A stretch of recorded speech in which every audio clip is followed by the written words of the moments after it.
Nuestros cielos están llenos de misterios. Objetos voladores no identificados secretamente investigados por organismos gubernamentales de toda Europa desde hace décadas.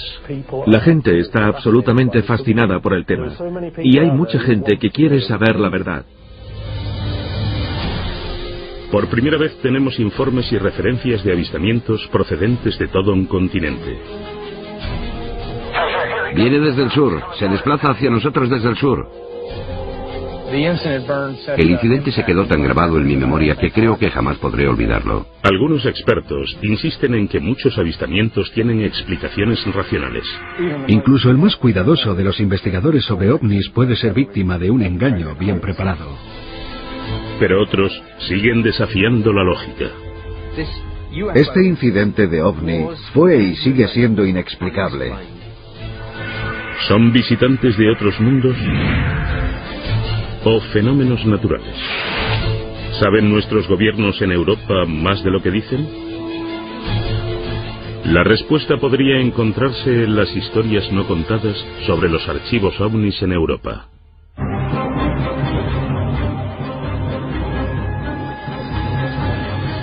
OVNIs en Europa. Historias ocultas 2. Renlesham, Inglaterra, 26 de diciembre de 1980. En una base aérea estadounidense de alta seguridad se desarrollan unos fenómenos extraños. Un objeto desconocido es captado por el radar. Unas luces misteriosas en el bosque. Y la extraña presencia de dos guardias de seguridad de la Fuerza Aérea. Y entonces de repente llegamos a un claro, y había como una luz brillante y todo el bosque se iluminó. Pisamos la tierra y pensábamos que había una explosión o algo así. El incidente en el bosque de Renlesham es uno de los más misteriosos de todas las historias sobre ovnis. Es uno de los más interesantes y atractivos avistamientos de ovnis en Gran Bretaña. Renlesham desde entonces ha sido conocido como el Roswell de Gran Bretaña. Ahora, 30 años después, más evidencias sobre el caso lo han puesto de actualidad otra vez. El controlador aéreo Nigel Kerr revela su historia sobre un objeto desconocido detectado por el radar aquella noche. Vi algo. Ben Waters me dijo que había visto algo, y piensas sobre lo que realmente sucedió allí. Base militar estadounidense de Bentwaters. Son las primeras horas de la mañana. Los guardias de seguridad de la Fuerza Aérea, John Burroughs y Jim Penniston, presencian una extraña luz sobre el bosque. Casi parecía como si hubieran puesto luces de Navidad, diferentes luces de colores. Preocupados porque pudiera ser un avión siniestrado, van a investigar. Decidimos abrir la puerta y conducir hasta el final de la carretera para ver si podíamos averiguar qué era lo que estábamos viendo. A medida que nos adentramos en el bosque tuvimos problemas para averiguar exactamente dónde se localizaba, y justo cuando pensábamos que nos acercábamos parecía que no estaba allí. Y entonces de repente llegamos a un claro y había como una luz brillante y todo el bosque se iluminó. Pisamos la tierra y pensábamos que había una explosión o algo así. En ese momento ya no era un accidente de avión. Era una situación desconocida, una amenaza de seguridad. Pero su situación llegaría a ser aún más rara. A medida que me dirigía hacia la luz, esta se apagaba y entonces apareció una nave con forma triangular. Jim tomó varias notas sobre esta extraña experiencia. Anoté cosas, tantas como pude. Escribí sobre su tamaño, que era un objeto negro, brillante como el cristal, ligero. Entonces empezó a encenderse y se levantó del suelo. Fuese lo que fuese, se apagó y empezó a levantarse de entre los árboles y se fue hacia la costa. Al percatarnos de que no lo veíamos, llamamos a la base y nos dijeron que volviéramos. La verdad sobre el extraño avistamiento de Jim y John ha sido muy debatida desde entonces.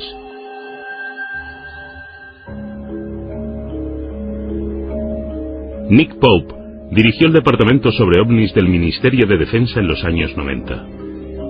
Afirma que los antecedentes profesionales de los testigos hacen difícil dudar del caso. En muchos avistamientos de ovnis se puede decir que, bueno, quizás sea una confusión sobre algo que se ha visto sin saber qué es.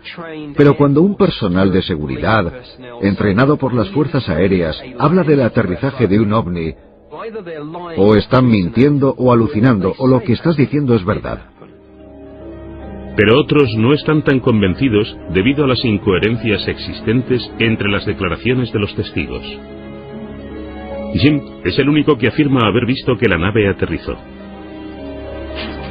El periodista de investigación Dave Clark cree que podría haber una explicación más racional. Si lo reduces a una serie de elementos básicos, tenemos un grupo de aviadores americanos que de madrugada durante las vacaciones de Navidad dijeron haber visto luces misteriosas en un bosque. Es evidente que este personal de la Fuerza Aérea vio algo extraordinario que no podían explicar. Sin embargo, gran cantidad de incidentes de ovnis, cuando se investigan a fondo, resultan ser objetos muy comunes observados en circunstancias extraordinarias.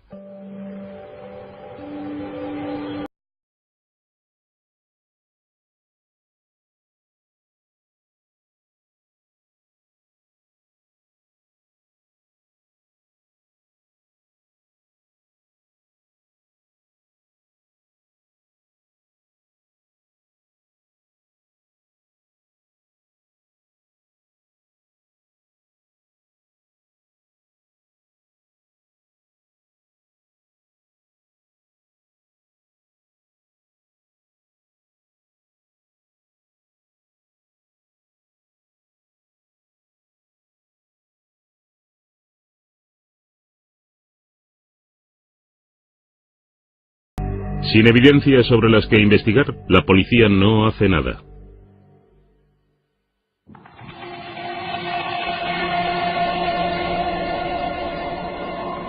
Pero Jim y John no fueron los únicos testigos de esas extrañas luces en el cielo. Hay informes por todo el sudeste de Inglaterra sobre unas luces deslumbrantes en el cielo que entraron en el bosque hacia las 2:50 de la madrugada. Nigel Hembest cree que una serie de fenómenos en el cosmos podrían ser la explicación.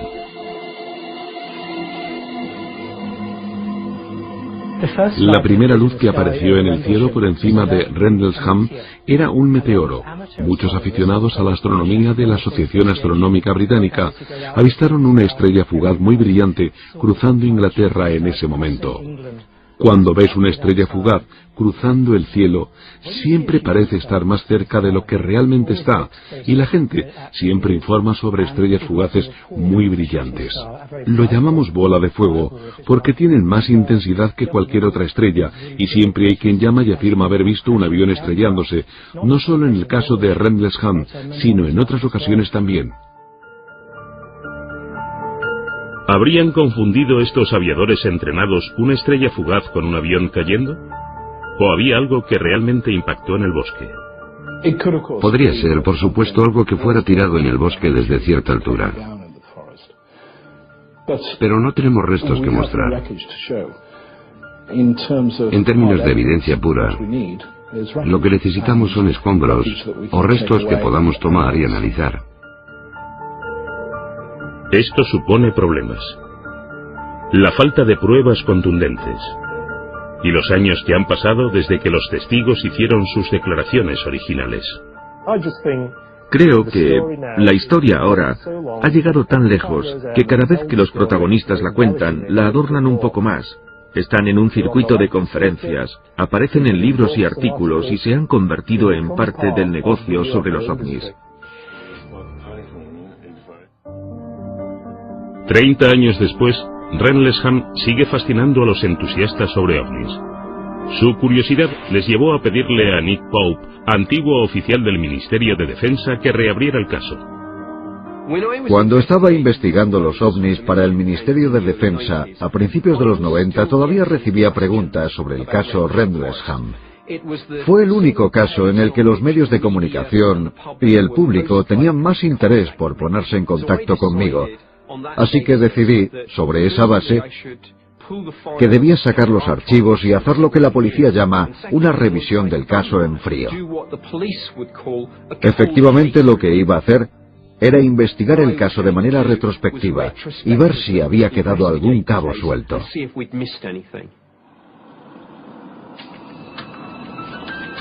El interés de Pope en el caso continúa hasta nuestros días. Décadas después de que pasara, su investigación ha persuadido a un testigo desconocido para declarar. Nigel Kerr estaba al frente de una pantalla de radar esa noche. Es la primera vez que concede una entrevista en televisión acerca de lo que vio. Debido a que era el periodo de Navidad, era una época muy tranquila. Y alrededor de la medianoche recibimos una llamada desde el puesto de mando de Ben Waters, diciendo que habían visto luces brillantes aproximadamente a una altitud de entre 150 y 300 metros y querían saber si podíamos ver algo en el radar que se correspondiera con eso. Kerr se encargaba de controlar los movimientos de aviones militares en la región, aunque su radar estándar no recogía nada inusual. También tenía acceso a radares más potentes de la red de defensa aérea de la nación con base en Neatishead. Pusimos el radar de Neatishead y con bastante nitidez captó un objeto en un par de pasadas. Y a la tercera pasada no estaba, pero en la cuarta volvió a estar y ya no lo vimos de nuevo. El Ministerio de Defensa no registró ninguna actividad anormal durante ese periodo de Navidad. Pero este relato más reciente sugiere que un objeto desconocido sobrevoló Suffolk esa noche. Pero, ¿podría estar equivocado el radar? El radar no es infalible. Hay elementos tales como globos meteorológicos que se pueden ver en el radar con bastante facilidad, o una bandada de pájaros que aparecen en el radar en una o dos barridas y que desaparecen luego. Pero en este caso particular hemos tenido un contacto en la ubicación sobre la que Ben Waters nos preguntó. No fue hasta un año más tarde, más o menos, cuando salió en la prensa. Y entonces fue cuando se me ocurrió pensar que quizás eso fue lo que me preguntaron desde Ben Waters aquella noche. El informe de Kerr sobre el radar añade fuerza al extraordinario avistamiento de Jim y John. Pero el incidente de Rendlesham no había acabado. Tan solo 2 noches más tarde, las misteriosas luces habían vuelto. Viene desde el sur, se desplaza hacia nosotros desde el sur.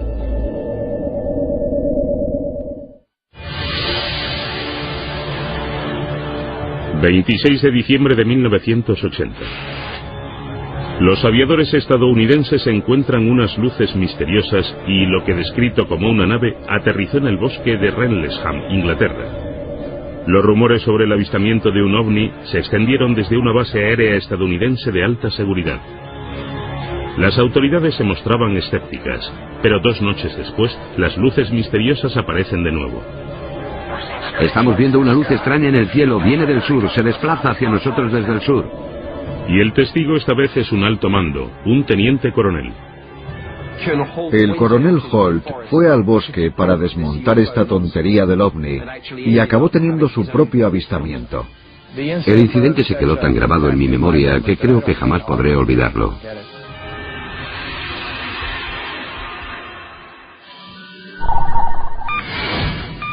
Ha habido diferentes versiones sobre lo que sucedió entonces. Los informes sugieren que Holt está confundido acerca de la fecha, pero está convencido de que recuerda el acontecimiento con mucha claridad. Estábamos en la fiesta de Navidad.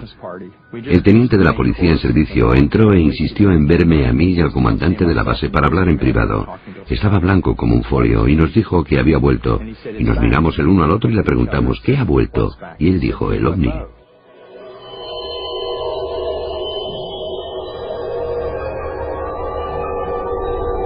Lo que es indiscutible es que Holt se adentra en el bosque de Rendlesham, dispuesto a desenmascarar el misterio del ovni. Yo era muy escéptico y estaba seguro de que había una explicación lógica. Cuando llegamos había unas 20 o 30 personas caminando por la zona y vieron una zona que brillaba y que era donde este ovni había aterrizado. Holt sigue la luz brillante hasta el punto exacto donde presuntamente 48 horas antes había sido visto un ovni. Me llevé mi pequeña grabadora de cinta, que suelo llevar conmigo siempre, y grabé algunas cosas que me pasaron, de manera que lo tenía bien documentado. La grabación en cinta que Holt hizo esa noche todavía se conserva. A unos 45 metros o más del punto de impacto inicial, o mejor dicho, del supuesto punto de impacto, encontramos una pequeña explosión. Parece como una zona que ha sufrido un impacto o que está como aplastada. Al mirar directamente sobre mi cabeza se puede ver una zona abierta en el bosque y unas ramas de pino que han cortado recientemente, tiradas en el suelo. Parece como si hubieran caído de unos 4 o 5 metros de altura. El investigador de ovnis Gary Heseltine ha llegado al bosque de Rendlesham para investigar lo que cuenta Holt. La zona donde el objeto había aterrizado había pasado literalmente a través de los árboles y de hecho había roto bastantes ramas. También se encontró una zona de la explosión en el centro de un triángulo. Esto se puede explicar si pensamos que cuando el objeto despegó, lo hizo con algún tipo de motor de propulsión. Durante el registro de la zona, una luz brillante aparece moviéndose entre los árboles. Vieron un objeto rojo como parpadeando y que se estaba moviendo. Nos quedamos allí pasmados, durante varios minutos, mirándolo. Una luz roja brillante se movía entre los árboles. Parecía como un ojo, como si estuviera parpadeando. Decidimos acercarnos y esta retrocedía, se movía alejándose de nosotros. Al seguir estas luces, terminaron en un claro del bosque. Este fenómeno no identificado se ve ahora claramente. Hay una especie de luz intermitente roja, extraña, delante. He visto algo como amarillo dentro también. Está acercándose hacia nosotros. Sí, seguro, viene hacia aquí, no hay duda. Esto es muy raro. De repente, dos luces más aparecen en el cielo. A unos 10 grados en el horizonte, directamente al norte, tenemos dos objetos extraños, como bailando. Hay luces de colores.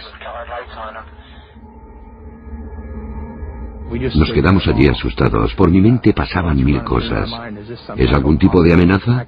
¿Va a tratar de comunicarse? ¿Es algún tipo de aviso? Tan pronto aparecía como desaparecía, como una bombilla.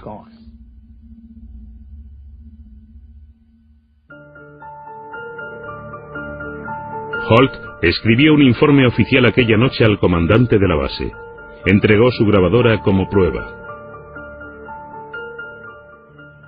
El informe original del coronel Holt al Ministerio de Defensa se convirtió en la notificación oficial al gobierno británico sobre lo que estaba pasando. El coronel Holt es probablemente uno de los oficiales de mayor graduación que ha visto y hecho un informe oficial sobre un avistamiento de ovni estando en servicio. El estatus de Holt como subcomandante de la base y su conversión de escéptico a creyente hicieron su testimonio convincente. Pero no todos los que estuvieron esa noche allí están de acuerdo. El oficial al mando de la base estaba fuera esa noche, pero no vio nada extraño en el cielo. Otros creen que pudo ser una fuente de luz terrenal, como el faro de Orford Ness. Holt se grabó en cinta mientras corría y describía lo que podía ver.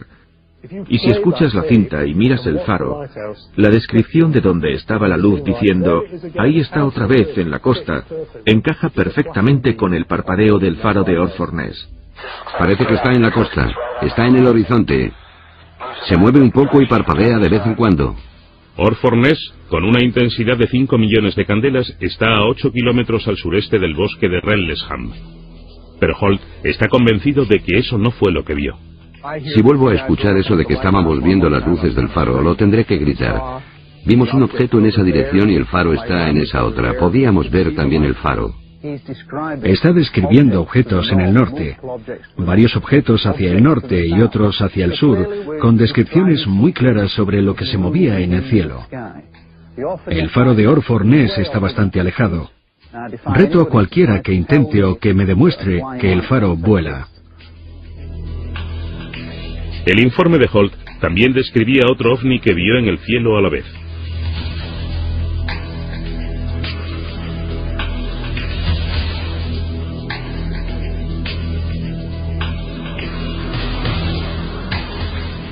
¿De dónde venían estas luces tan dispares?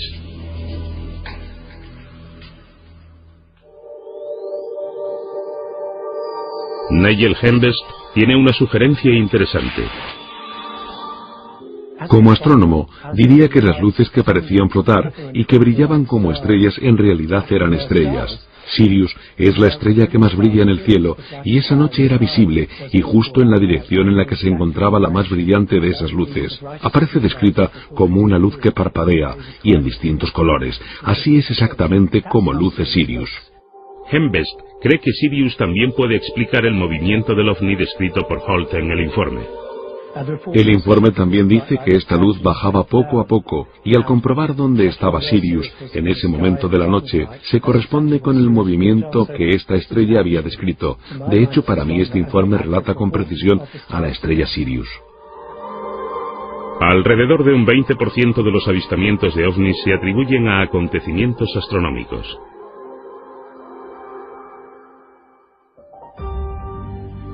A día de hoy, el caso sigue siendo controvertido. No hay una sola teoría que explique todos los hechos descritos en el informe de Holt.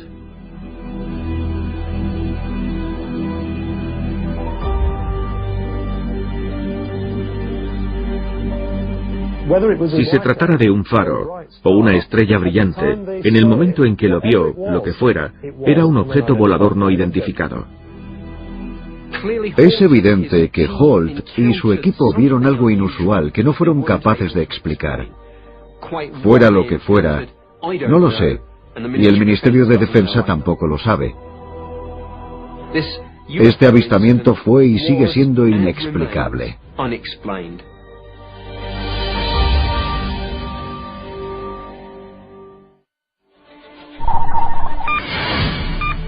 Venecia, 17 de agosto de 1936. El avistamiento extraordinario de 3 objetos voladores no identificados pone en alerta a la Fuerza Aérea Italiana.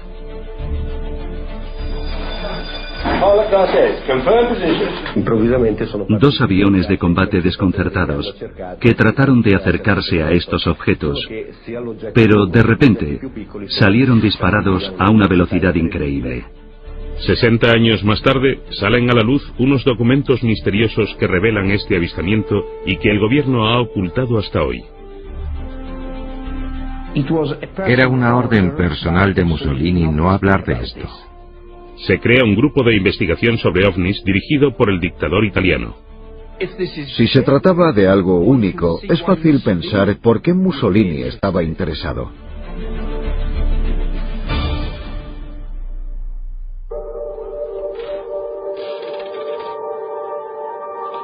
Roberto Pinotti es uno de los más destacados ufólogos italianos y dirige el mayor centro de investigación sobre ovnis de Italia.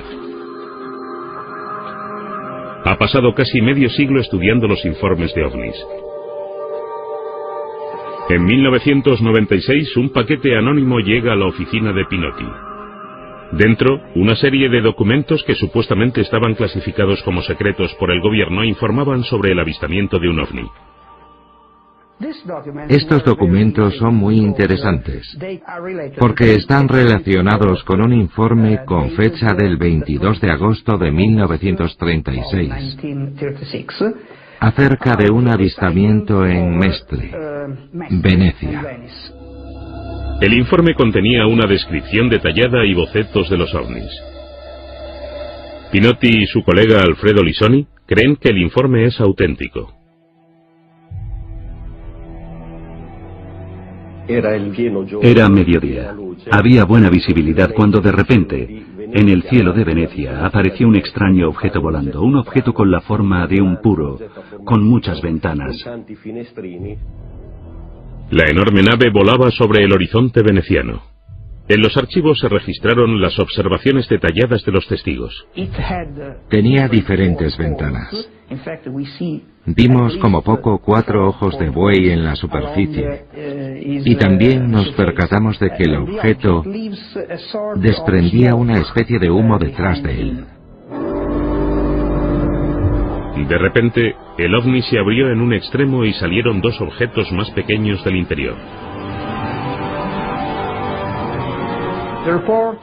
El informe describe estos 2 objetos junto al grande, con forma de puro, como si fueran metálicos, y con el aspecto de Saturno. Con 3 naves desconocidas en el cielo de Italia, su ejército responde con celeridad. La Fuerza Aérea Italiana fue alertada. Y de hecho 2 aviones despegaron para interceptar este objeto desconocido. Pero de repente, tanto el primer objeto como las 2 pequeñas esferas desaparecieron a una velocidad muy rápida.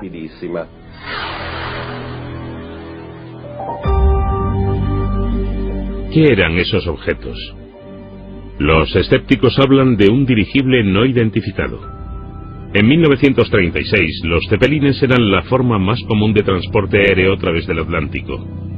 Los dirigibles tipo Zeppelin pueden tener una forma semejante a un puro, y sus motores explicarían el rastro de humo. Pero Lisoni no está convencido. El objeto visto en Venecia, desde luego no podría haber sido un Zeppelin, porque los italianos sabían mucho acerca de este tipo de aparatos. Por otra parte, un Zeppelin no es capaz de llevar en el interior otros 2 vehículos más pequeños. De acuerdo con estos documentos, sea lo que sea, el objeto que estaba en el cielo tuvo un efecto importante en el dictador fascista. Se intentó silenciar a todos los testigos clave. Los testigos fueron detenidos por la policía secreta, la obra de Mussolini. Fueron llevados a Roma 6 días más tarde. Allí son interrogados y se redactan los informes según sus declaraciones. Se les ordenó que no hablaran más sobre lo que vieron, con la amenaza de ser confinados en un psiquiátrico. Pero ¿qué era lo que Mussolini no quería que la gente supiera? El exfuncionario del Ministerio de Defensa, Nick Pope, cree que el momento en que se produjo el avistamiento fue clave. Creo que es muy importante tener en cuenta el caso de Mussolini en su contexto histórico. Es una época muy diferente. Estamos en el periodo previo a la Segunda Guerra Mundial. Una época en la que el sentimiento de temor, de pánico o la paranoia juegan un papel que no puede pasar desapercibido si hablamos de avistamientos de ovnis o de fenómenos desconocidos en general. Mussolini pensaba que los llamados vehículos voladores no convencionales, este es el término usado por los fascistas, eran más bien un nuevo tipo de arma de otro país europeo, Inglaterra, Francia o Alemania. Y por lo que sospechamos, pensaba que estos objetos fueron construidos por los alemanes. La sospecha de que Alemania estaba desarrollando una nueva tecnología revolucionaria se había extendido por toda Europa. Había muchos rumores sobre el desarrollo durante la guerra de platillos volantes por parte de los nazis. Se escuchaba mucho eso de los platillos volantes nazis. Si esto fuera cierto, podemos entender el interés de Mussolini, porque estos comentarios suponían que nosotros, los italianos, tendríamos que replantearnos la tecnología aeroespacial. Según Pinotti, esto es exactamente lo que Mussolini intentaba. Se creó un grupo de investigación de alto secreto para estudiar estos velivoli no convencionali o vehículos voladores no convencionales. Este grupo era el departamento RS-33. RS son las iniciales. Iniciales de Investigación Especial en italiano. Los principales científicos, ingenieros y astrónomos de Italia se reunieron para diseñar una nueva tecnología de vuelo basado en las descripciones de los testigos del ovni veneciano. Mussolini había ordenado tratar de copiar estos nuevos objetos. Normalmente los aviones son alargados, con alas y alerones. Esta es la tecnología normal, y la tecnología que intentó desarrollar, sin embargo, estaba basada en alas circulares, alas que rotan, en otras palabras, que ellos trataron de desarrollar aeronaves redondas, objetos con forma circular. Si es cierto que hubo un avistamiento, la participación del gobierno italiano merece un lugar en la historia, al convertirse en el primer gobierno que trata un avistamiento ovni de manera oficial. Hasta ahora, lo generalmente aceptado es la teoría de que la ufología comienza en 1940 con acontecimientos como el de Roswell. Los archivos sobre ovnis de Mussolini son muy interesantes, porque si resultan ser ciertos, habría que revisar toda la historia moderna sobre fenómenos ovnis. Es en 1947 cuando empieza todo el misterio sobre el moderno platillo volante. Así que si Mussolini ya estaba interesándose por ellos en los años 30, realmente tenemos que revisar toda la historia en torno a ellos. Es una historia extraordinaria. Pero, ¿es realmente cierta? El escritor británico e investigador de ovnis Mark Pilkington ha llegado a Venecia para investigar sobre el tema.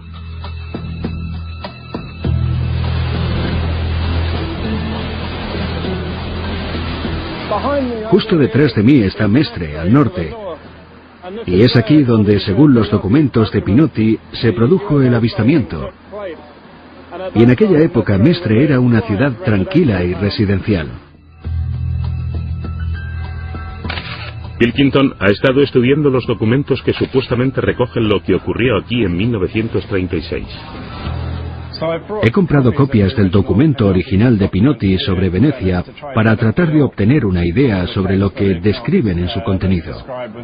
El problema que tengo es que no puedo ir más allá de los propios documentos. No acabo de creerme que sean auténticos. Incluso el más cuidadoso investigador de ovnis puede ser víctima de un engaño si se hace inteligentemente. Pero Pinotti y Lisoni ya han tenido en cuenta eso. Cuando en 1996 recibimos los primeros documentos, pensamos que era una broma elaborada, pero por curiosidad quisimos comprobarlo. Encargamos un análisis forense. Mandamos analizar el papel, y el documento analizado resultó ser real. Pero para Pilkington hay preguntas que permanecen sin respuesta. Lo que resultó más sospechoso es la época y forma en que llegaron esos documentos, de manera anónima, por lo que no hubo manera de revisar la fuente, y quizás lo más revelador es la época en que llegaron, en 1996, justo cuando se despertó el mayor interés por el fenómeno ovni de los últimos, no sé, 20 años. Era la época de Expediente X y de la supuesta autopsia a los alienígenas de Roswell, por lo que probablemente alguien pudo ver un gran interés mundial por el fenómeno ovni y mucha gente estaba haciendo dinero con esto. No existen evidencias ni en los archivos italianos ni en los internacionales sobre un supuesto avistamiento o una organización secreta para investigarlo. Todo el caso se basa en la validez de los archivos anónimos de Pinotti. Pinotti está absolutamente convencido de su autenticidad y afirma haber mostrado a un documentalista que habría verificado que se trata del periodo de tiempo correcto. Sin embargo, hay otros investigadores de ovnis en Italia que no están tan convencidos. A las sospechas de Pilkington hay que añadir que Pinotti es reacio a permitir más análisis sobre los documentos. Unos documentos que tienen el potencial de reescribir la historia deben ser estudiados por varios analistas independientes, no solo por una persona. Existe una gran controversia. Si esto es una broma, es claramente un engaño inteligente y muy bien construido. No tengo una opinión sobre esto. Me encuentro indeciso. Todo esto, la idea de un grupo clandestino, la figura de Mussolini, el grupo de investigación italiano sobre ovnis, es realmente emocionante, evocador y romántico. Y se haría una gran película de ciencia ficción que, sin duda me gustaría ver, pero realmente es muy poco lo que tenemos como para pensar que no se trata de una serie de falsificaciones bien elaboradas.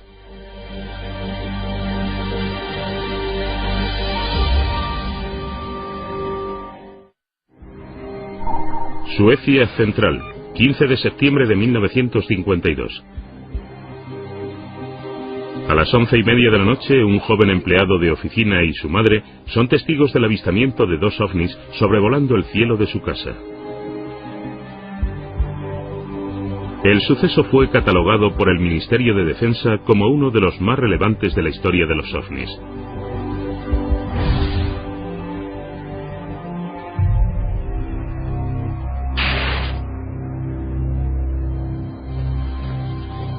Klaas Van es un periodista que investiga los casos de ovnis más polémicos del mundo. Lleva años analizando los archivos del gobierno sobre este caso. Esta imagen, tomada por Niels Frost en las inmediaciones de Mora, en la región central de Suecia, es probablemente la imagen más analizada de un ovni sueco. Y muy interesante, ya que los militares no podían identificar qué era.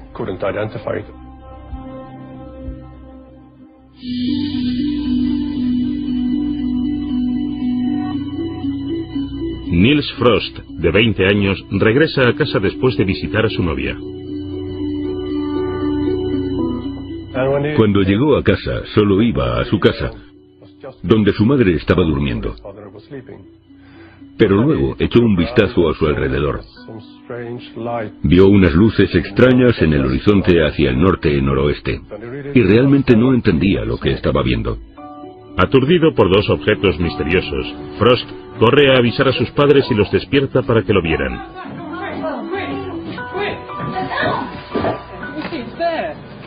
Y allí estaban, de pie mirando esa luz extraña moviéndose lentamente en el cielo. Y también vieron otra luz que venía detrás de la grande. Él hablaba de unos 15 centímetros de ancho, que en proporción se trata de algo muy grande si tenemos en cuenta todo lo que cubría en el cielo. Y estaba iluminando las nubes de manera que se podía percibir que era una gran fuente de luz. Este extraño incidente nunca hubiera sido tomado en serio por el gobierno. Pero Niels Frost tenía su cámara con él esa noche. Él consiguió tomar dos fotos de esta extraña luz. Puedes ver aquí también la otra luz que venía debajo. Y en la foto se puede apreciar una línea de árboles aquí. Y el objeto que está justo encima de los árboles. Estas misteriosas imágenes han desconcertado a los investigadores durante décadas. La doctora Eva Berghansdotter es investigadora de la Agencia de Defensa de Suecia.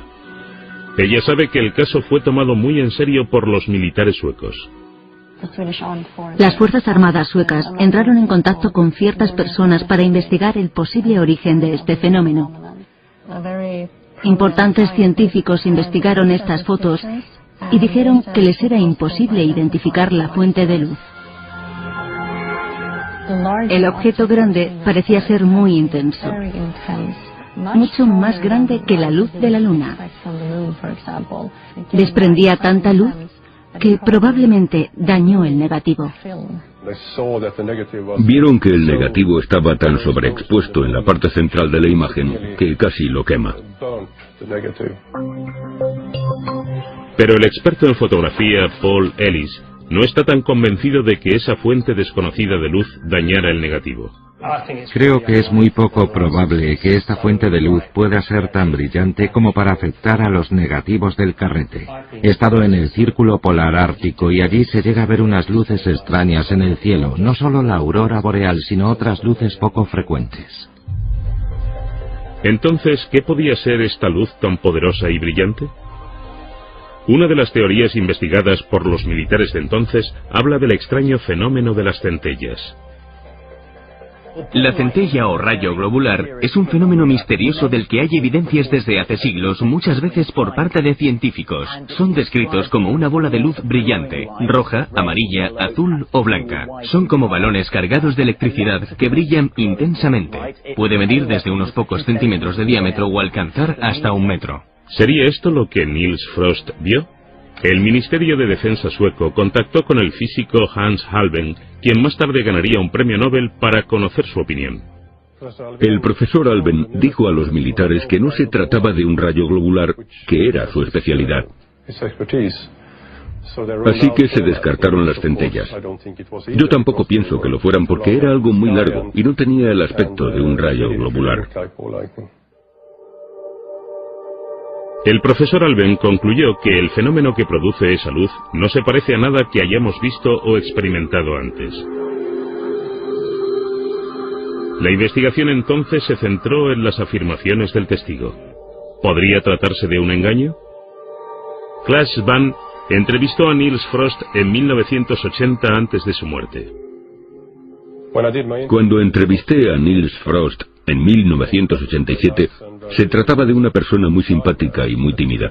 No quería que su nombre apareciera en el periódico. Nunca pensé que Niels Frost estuviera engañando a nadie, porque el hecho de sacar a su madre habría hecho más difícil el montaje. Entonces, ¿qué fue lo que Frost fotografió en esa fría noche de septiembre? Otra teoría final sugiere que puede tratarse de objetos que no fueran de nuestro mundo. Una persona corriente no está acostumbrada a mirar planetas en el cielo. Si no eres un astrónomo y estás solo en una montaña o fuera en el campo, en un bosque o en un lago bastante alejado de algún sitio poblado y ves una luz brillante en el cielo de forma inesperada, es normal que puedas quedarte perplejo o incluso puedas asustarte. Después del avistamiento se investigó si Frost pudo haber observado un alineamiento de la Luna y el planeta Júpiter. Hay una lógica por la que la gente de los países nórdicos como Suecia o Noruega pueden confundir planetas con un ovni más que en otros países al sur. Los planetas parecen desplazarse describiendo una línea en el cielo. Cuanto más al norte estemos, más bajo en el cielo aparecerán los planetas, prácticamente en el horizonte, y allí sí son visibles para nosotros. Muy pocos miran el cielo y son capaces de saber qué hay, pero si miras al horizonte, sí puedes ser capaz de distinguir esos objetos o luces que puedes confundir con un ovni. Pero en 1952, los expertos no estaban convencidos. El Observatorio de Estocolmo concluyó que no se podía tratar de un caso achacable a un fenómeno astrológico. ¿Se habría equivocado el observatorio? Claes Bang investigó algo más. Intenté una investigación algo más amplia e investigué antes y después de la fecha en que se dijo que se habían tomado las fotografías. Y resulta que justo la semana anterior, la Luna y Júpiter estaban precisamente en ese punto del firmamento. El nuevo mapa de estrellas muestra que 8 días antes del avistamiento, la Luna y Júpiter podrían aparecer bajas y muy grandes en el cielo nocturno. Si comparas las fotografías que hizo Niels Frost con el mapa de estrellas desde el 7 de septiembre de 1952, puedes comprobar que probablemente se trate de la Luna y Júpiter, así que estaríamos hablando de Júpiter en este caso. A veces, un testigo da una fecha errónea. En mi opinión, estas fotografías fueron tomadas una semana antes de lo que dicen. Pero Niels Frost se aferra a su historia. El misterio de la fotografía del ovni más famoso de Suecia todavía perdura. Si fue tomada una semana antes, se trata de la Luna y el planeta Júpiter. Y si fue realmente hecha el 15 de septiembre, no lo sé.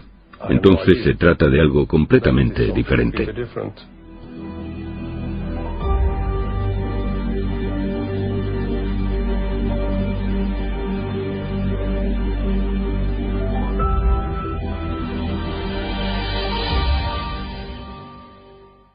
empezó a levantarse de entre los árboles y se fue hacia la costa.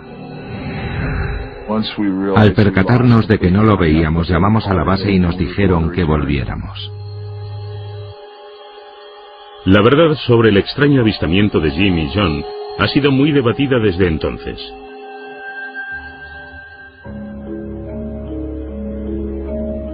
Nick Pope dirigió el departamento sobre ovnis del Ministerio de Defensa en los años 90. Afirma que los antecedentes profesionales de los testigos hacen difícil dudar del caso. En muchos avistamientos de ovnis se puede decir que, bueno, quizás sea una confusión sobre algo que se ha visto sin saber qué es. Pero cuando un personal de seguridad, entrenado por las fuerzas aéreas, habla del aterrizaje de un ovni, o están mintiendo o alucinando, o lo que estás diciendo es verdad. Pero otros no están tan convencidos debido a las incoherencias existentes entre las declaraciones de los testigos. Jim es el único que afirma haber visto que la nave aterrizó. El periodista de investigación Dave Clark cree que podría haber una explicación más racional. Si lo reduces a una serie de elementos básicos, tenemos un grupo de aviadores americanos que de madrugada durante las vacaciones de Navidad dijeron haber visto luces misteriosas en un bosque. Es evidente que este personal de la Fuerza Aérea vio algo extraordinario que no podían explicar. Sin embargo, gran cantidad de incidentes de ovnis cuando es 1980. En una base aérea estadounidense de alta seguridad se desarrollan unos fenómenos extraños. Un objeto desconocido es captado por el radar. Unas luces misteriosas en el bosque. Y la extraña presencia de dos guardias de seguridad de la Fuerza Aérea. Y entonces de repente llegamos a un claro, y había como una luz brillante y todo el bosque se iluminó. Pisamos la tierra y pensábamos que había una explosión o algo así. El incidente en el bosque de Rendlesham es uno de los más misteriosos de todas las historias sobre ovnis. Es uno de los más interesantes y atractivos avistamientos de ovnis en Gran Bretaña. Rendlesham desde entonces ha sido conocido como el Roswell de Gran Bretaña. Ahora, 30 años después, más evidencias sobre el caso lo han puesto de actualidad otra vez. El controlador aéreo Nigel Kerr revela su historia sobre un objeto desconocido detectado por el radar aquella noche. Vi algo. Ben Waters me dijo que había visto algo, y piensas sobre lo que realmente sucedió allí. Base militar estadounidense de Ben Waters. Son las primeras horas de la mañana. Los guardias de seguridad de la Fuerza Aérea, John Burroughs y Jim Penniston, presencian una extraña luz sobre el bosque.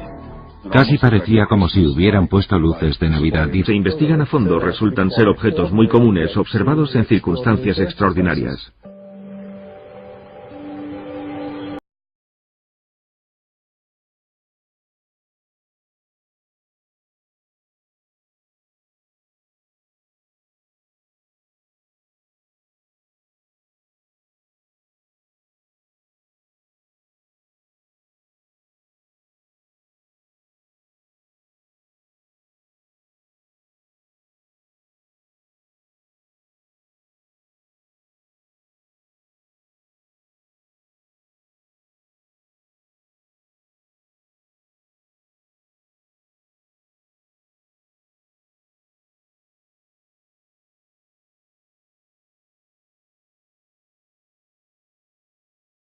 Sin evidencias sobre las que investigar, la policía no hace nada.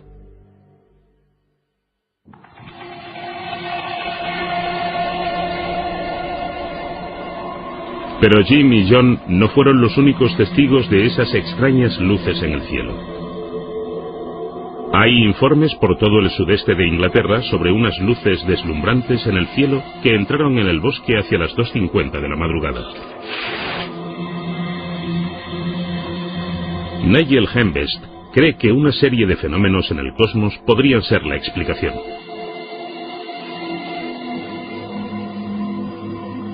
La primera luz que apareció en el cielo por encima de Rendlesham. Nuestros cielos están llenos de misterios. objetos voladores no identificados secretamente investigados por organismos gubernamentales de toda Europa, desde hace décadas. La gente está absolutamente fascinada por el tema, y hay mucha gente que quiere saber la verdad. Por primera vez tenemos informes y referencias de avistamientos procedentes de todo un continente. Viene desde el sur, se desplaza hacia nosotros desde el sur. El incidente se quedó tan grabado en mi memoria que creo que jamás podré olvidarlo. Algunos expertos insisten en que muchos avistamientos tienen explicaciones racionales. Incluso el más cuidadoso de los investigadores sobre ovnis puede ser víctima de un engaño bien preparado. Pero otros siguen desafiando la lógica. Este incidente de ovni fue y sigue siendo inexplicable. ¿Son visitantes de otros mundos o fenómenos naturales? ¿Saben nuestros gobiernos en Europa más de lo que dicen? La respuesta podría encontrarse en las historias no contadas sobre los archivos ovnis en Europa.